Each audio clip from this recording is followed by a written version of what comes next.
Okay. All right, guys, so I multiplied both sides of this equation out so that I end up with a complex number equal to a complex number. Remember that's what an equation means. One side of the equation is equal to the other side. We just need to figure out what must these variables be to in fact make that true. So here I have the real part. That must be equal to the real part on the other side. So -3 should be equal to 2k plus 3. Now guys, I did this taking out as I have like in this working on Friday. That's fine, you can do it like that. I just decided it takes a little bit less time if you group your two imaginary parts together and then take out the I from there, then you can see that 4 has to be equal to 2t minus 4. But if you want to do it like we did on Friday in that working, that's perfectly fine.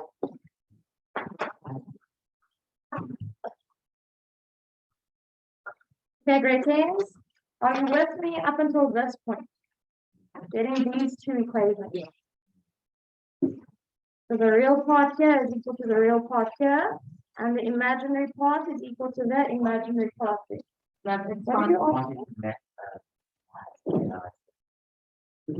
Yes, but then you have to take out the I anyway, which I did here already. No. Could you, like, because you can equation obviously you have the numbers on the different parts. Okay, now from here you have to do your simultaneous equation thing. So remember I said you need to choose the variable that would be the easiest to get on its own. So I decided to make t the subject there, because that's very easy to do. I just move the 2k over to the other side. Right? Then this expression that we now got for t has to go into the other equation in the place of t. So -3 minus 2k now is replacing t in the other equation. Why do we do that? So that I only have k and I can then solve for that variable. So then I multiplied the bracket out. I got all my k's on the one side, all the numbers on the other side, and I got that k is equal to -2. Once you have your answer for k, your value for k, you can then, because obviously we have to find both variables. So if you have k, we still need to find t. You then take that value of k and you sub it into this, which is actually almost like a formula for t. Whatever k is, if you sub it in there, it will give you the value of t. So you put -3 minus 2 times k, which is now -2, and that gives you the value of t. Questions? You guys able to do this one? Please.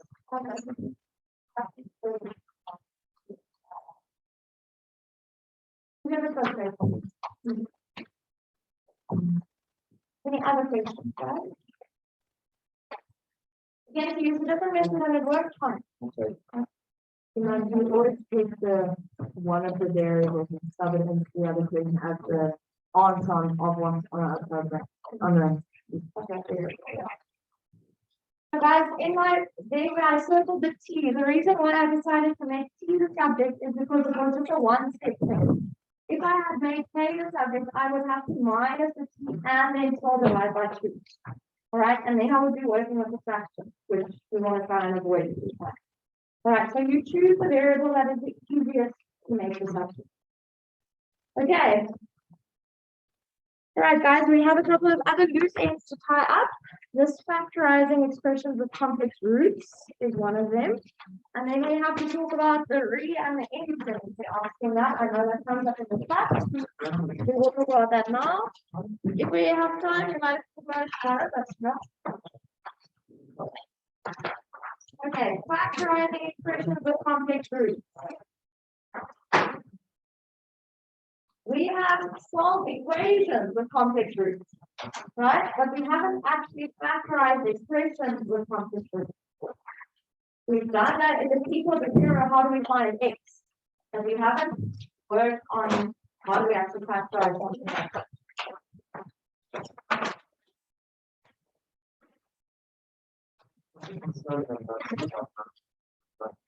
when I'm giving a sum, but when you think about like, oh, you did that, my brain comes, you know, Yeah.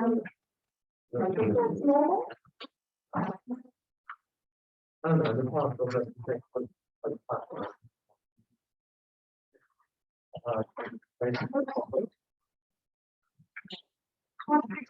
Very new. Okay, guys, if I said that x squared plus 16 is equal to 0, what would we do? I'm just going to write it on the side here. X squared plus 16 equal to 0. What would I do? I'm going to say now, I'll do the software.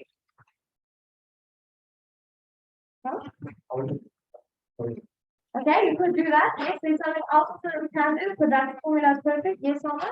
I would bring it to the other side. Yeah. And then we would do plus or minus square root. Yes? Okay, so then you would say, remember the opposite of square root, something is square root of it. But you are then actually going to get two possible answers. So it would be the plus or minus positive or negative square root of negative 16. And what is that going to give you? Plus or minus 4i. Okay, so x is going to be plus or minus, the square root of 16 is 4. The square root of negative 1 is I. Hello.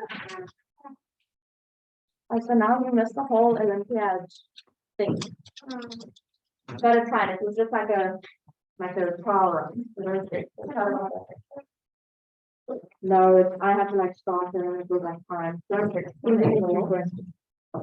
it's just seeing it before my voice. Okay, now guys, they're not equal to 0, so I can't do this, right? I can't move a 16 from the other side of the equal sign if there is no equal sign. Now, if I was giving you something like that in 4 and I said factorize that, you would say, oh man, that's not a difference of 2 squares. I can't factorize that, right? But now we are in 18. So now I'm going to turn it into a difference of 2 squares by doing this. Because in 4, right? Negative 16 doesn't have a square root. But in 18, it does have a square root, right? So I am rewriting plus 16 as negative 16 so that I create a difference of 2 squares. What do you do when you factorize a difference of 2 squares? You get 2 brackets, am I right? I'm going to take it slow. You put the square root of each of those terms in those brackets. What's the square root of x squared? X. What is the square root of negative 16? Well, we're not worrying about the plus minus for now, just the square root of negative 16. If I just asked you to do it there, we did it there, hey? The square root of negative 16 is 4i. And because it is a difference of 2 squares, we know that we put a plus in the one bracket and a minus in the other. Here we have factorized that expression. Okay, let's do one on your own. I like this. The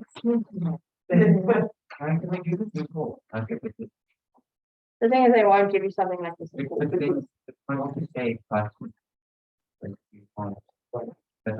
Like, what if they give you one of those things that's like, you can't do it, but we can? No, again, they won't do that.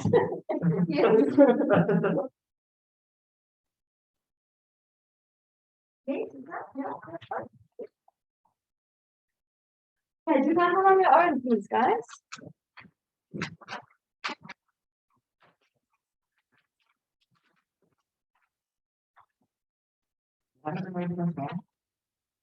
Because you're not solving for each, no? Also, if you think about the kind of reasons plus and one thing in mind. Can you do more? Well, just you wait. No, let's not wait. Let's not. Let's just keep it like this. Just 2 terms like that. If you really want to, you can make it like 100 or like 144. That's Okay, there we go. There's that one. like that would be okay. Okay, we can use as well. Use this one with it. Here's the sign of the plus or minus. On the same side. Oh, yeah. Okay. Guys, are we getting this? Hey, we have some very enthusiastic people up front, but everyone else on board here. Hey, all fine. You can just nod. That's okay. You don't have to say anything. Okay, now. We have asked questions about the topic. Like a difference on, our homes. Yes. And then just you can explain as well. Yep. That's good. You're gonna have X minus Y.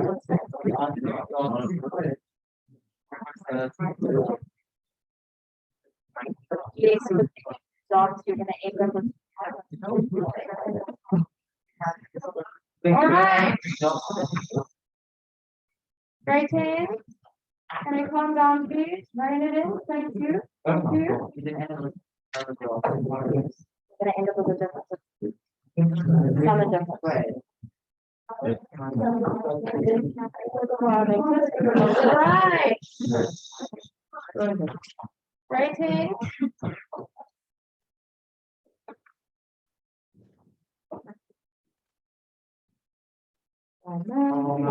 Like that. Sorry.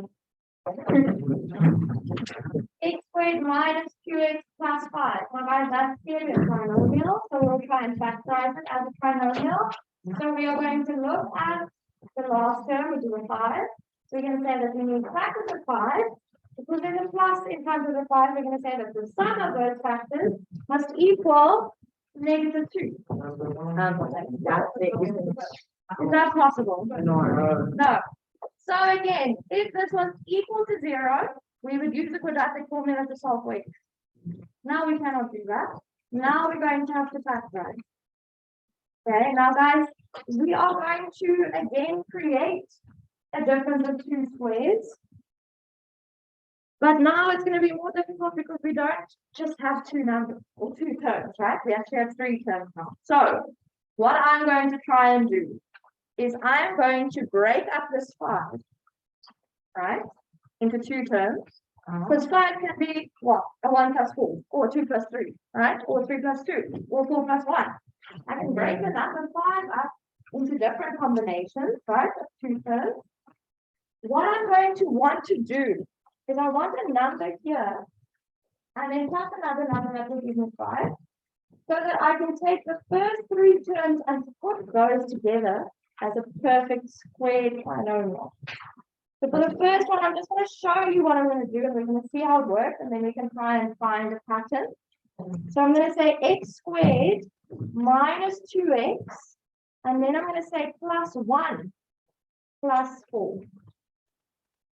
All right, so let's just underline that, and let's circle it rather. The 5 is the same as 1 plus 4. So guys, if we look at x squared minus 2x plus 1, right? If we just ignore the 4 for now, that is also a trinomial, right? Can I factorize that trinomial? If I say I'm looking for factors of 1, and the sum of those factors must now give me negative 2. What's that going to be? Negative 1 and negative 1, hey? X minus 1, x minus 1. Now, can't I write that as x minus 1 squared? So let me just underline this and this. Those expressions are the same. And then obviously we're missing our plus 4 here.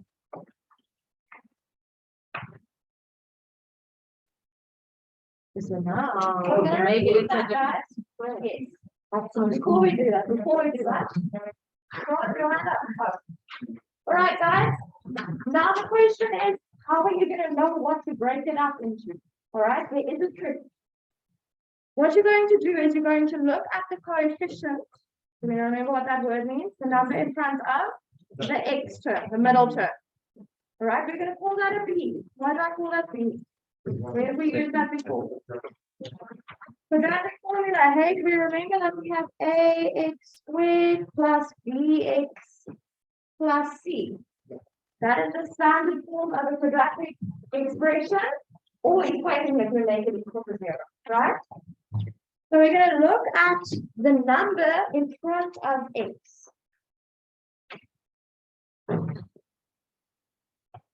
And we're actually not fussed about whether it's a plus or minus. You'll see why just now. We're just going to look at the number.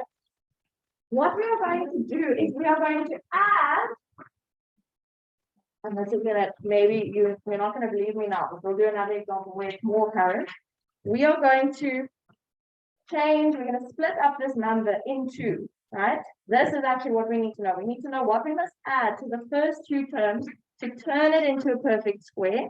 And then obviously whatever is left from that original 5, we add to it. Okay, we'll do lots more examples. So you'll see, you are going to add b over 2 squared. Which I'm saying is not very apparent in this case because it's a 1, right? And 1 squared is just 1. So we'll do some more examples. That is what you are always going to have to add. We can, I feel like I've made so many notes on here. This 1. What is my b value? 2. Hey, remember I said we're not worried about plus or minus for now. My b value is 2. What is 2 over 2? 1. So I'm taking b over 2, right? That's 1. And then I'm supposed to square it. Okay, like I said, it's not apparent in this case that you have to square it because it's just a 1, so on. But that is what you add to these two terms to turn it into a perfect square. Okay, we're going to do more examples now so you can see more clearly how it works. Because it was a 5 originally, if I'm now saying plus 1, I still have to add that 4 as a part of that 5. Yes, Josh? So it's only in case of. Yes. What did you say now? I'm doing this so that I can split this number out to 2 numbers that is in the first. Just wait until we do more. Okay, guys, I see what I'm doing next. Yeah. Let's stop worrying about the b over 2 squared for now. Let's just look at that last step now. I'm splitting it up, or I'm changing it, sorry, into the 2 squared, right? Now, square, square. So we're going to get 2 brackets. What is the square root of x minus 1 squared? X minus 1. So that goes into both brackets. Are we okay with that? Then you're going to put a plus in the one bracket and a minus in the other bracket. Are we fine with that? What is the square root of negative 4? Firstly, what's the square root of 4? 2. What's the square root of negative 1? I. So I'm going to say 2i. 2i. The square root of negative 4 is 2i. Guys, are there any like terms in either of those brackets? No. So that's the final answer. What we're going to do is you don't have to keep the x minus 1 in bracket. No. Why do we have to fix the Figure out one side.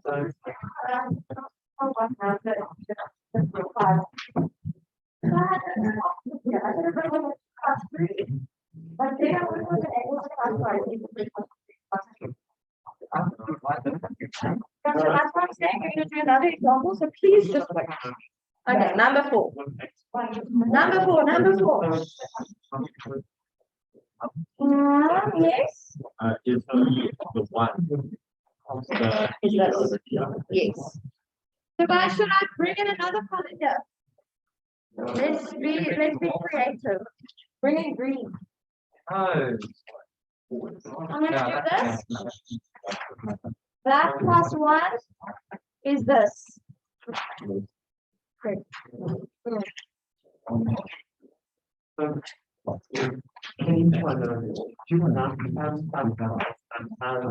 A very important person.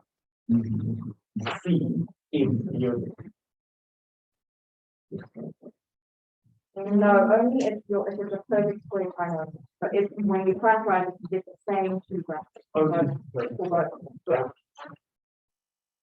But we're gonna do more examples. Don't panic. Don't panic. That was one example. More are coming. More are coming. Okay, don't stress.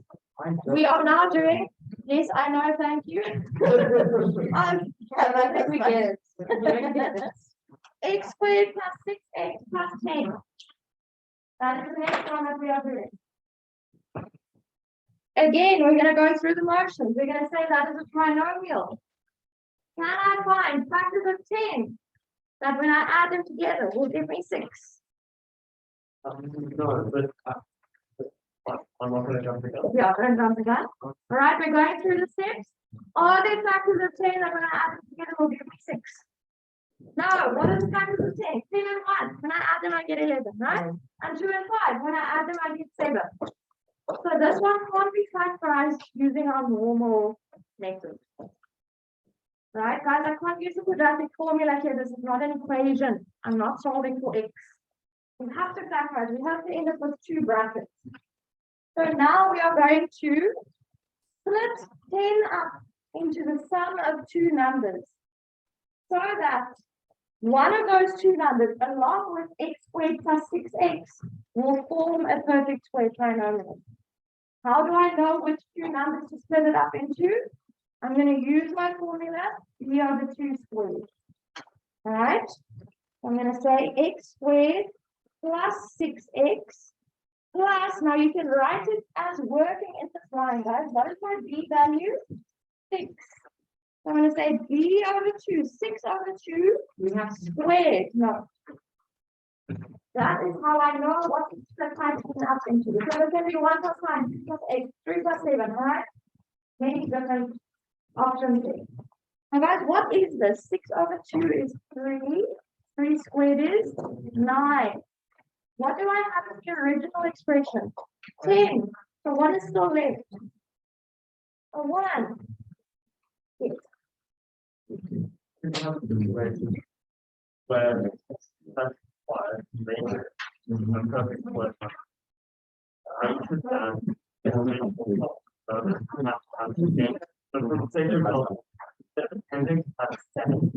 and end up with like minus.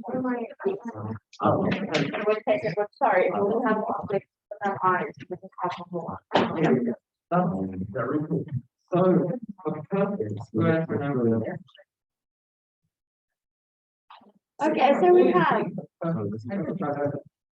yes, you can always introduce a perfect square trinomial, but you don't always have to. Normally. Yes. Okay, guys, are we looking at that? Are we seeing what we're doing after 3 verses? 6 over 2 squared as 9. Now, guys, if I take, and let me just underline this, where is that purple guy now? Okay, here, this is the same as this.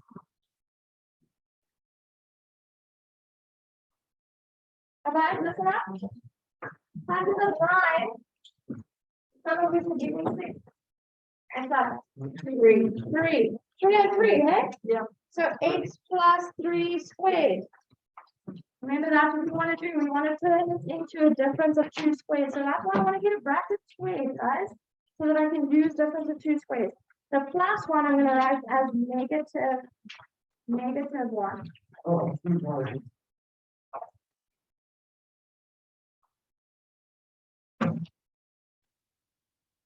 Have I lost anyone?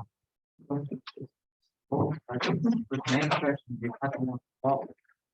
think so. I don't have you to start with. We all like, what do you all have? Oh, John. Okay. But everything will find John, it's okay. We'll cover it. John, just look at the note. Come here. Yes, no, I don't think I that's. So we can't- Okay. You just say, no, I don't think that's. I can't like- No, I don't think it's gonna help. Well, someone should say with someone as well. Then it's good. Guys, are we fine with that being the factorized answer? Yes. Yeah. Yeah, you're right.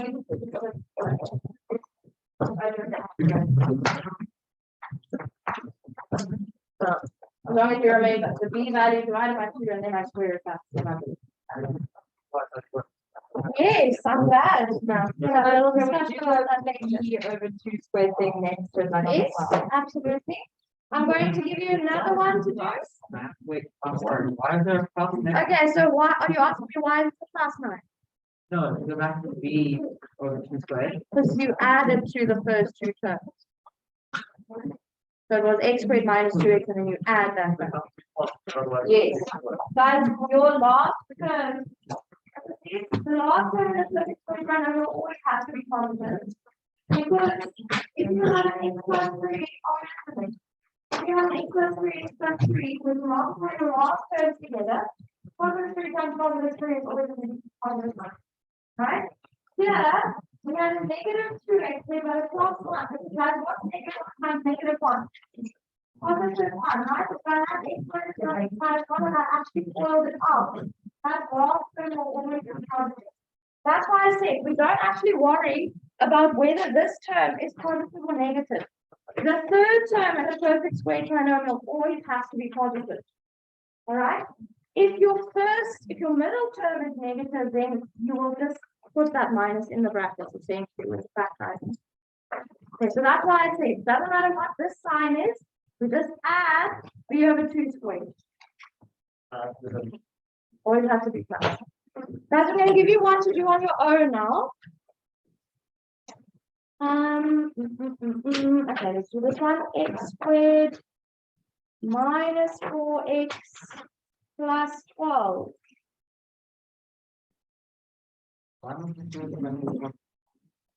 So it can be a the bracket squared. So then Have a bracket, that means it's still the same bracket, right? It's only right here. Now here, so when you have okay, because that's only in a bracket, and now squared and I will follow the bracket. That's all. I'll keep it there.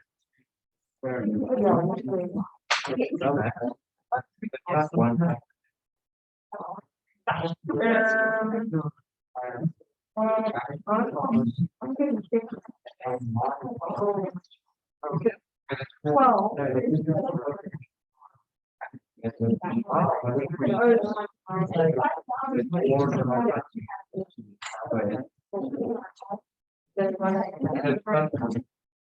Well, transform,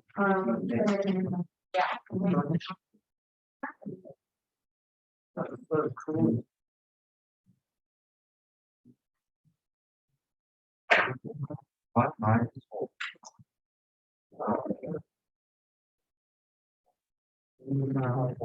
I'm very.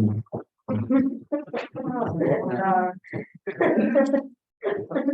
think I don't know. so now the first three terms. That's right. Oh, nice.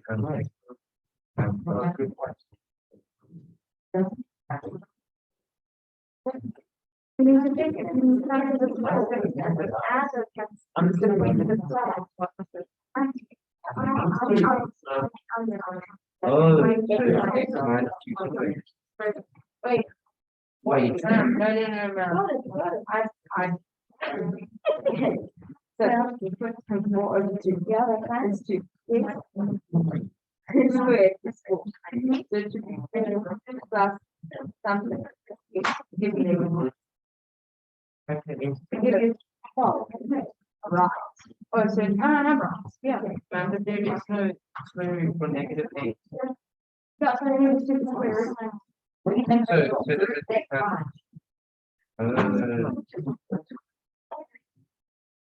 Yeah, we'll do that later. Check quickly. Then you'll have to divide through by that. You want to take it out as a common factor.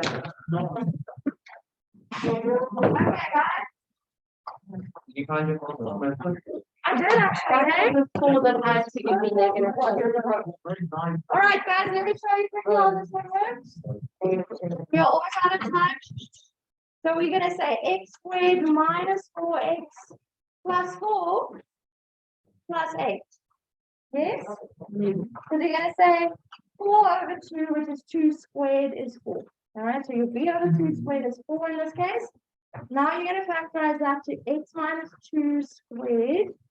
And the plus 8 you're going to rewrite as negative 8. And then you are going to factorize that. The square root of x minus 2 squared is x minus 2. You put a plus. Now guys, 8 doesn't have a square root. But we've seen that before. We're just going to say root 8i. Okay, and then we do the same thing in the other bracket, x minus 2, but now it's going to be minus root 8i. Now guys, if you type Listen up, if you type root 8 into the calculator, that actually gives you something different, which is fine. You can write it like that. It will give you 2 root 2. And the reason why it does that is because 8 is the same as, sorry, 8, yes, but that's not the point I'm trying to make. 8 is the same as 4 times 2. I'm finding my second of Yes. Why is it plus 8 up minus? Because I'm doing my different confused Oh. plus and minus and minus.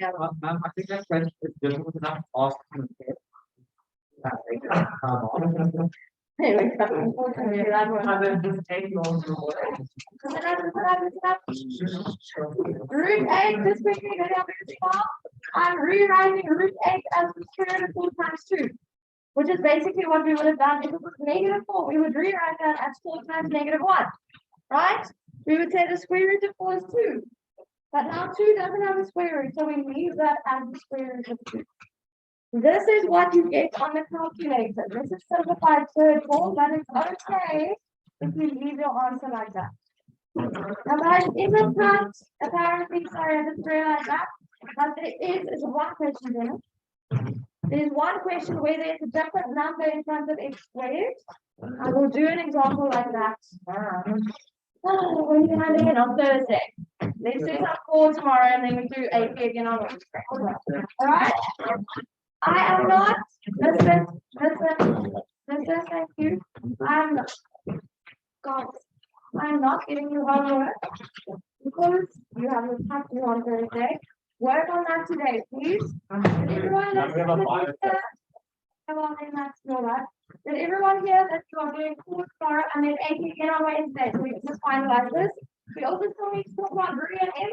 I'm going to say it very quickly, guys. It's very simple. If you have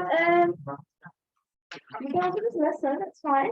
If you have a complex number like this, say z is equal to 3 minus 4i, and they ask you for 3 of z, that means what is the real part of this complex number? 3. If they ask you for m of z, what is the imaginary part of this number? -4i. But not the I, just -4. So you just put the number, not the I. That's what it is. Okay, thank you. You can go.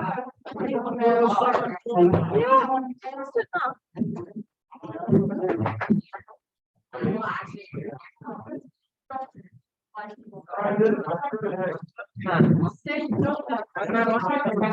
Yeah.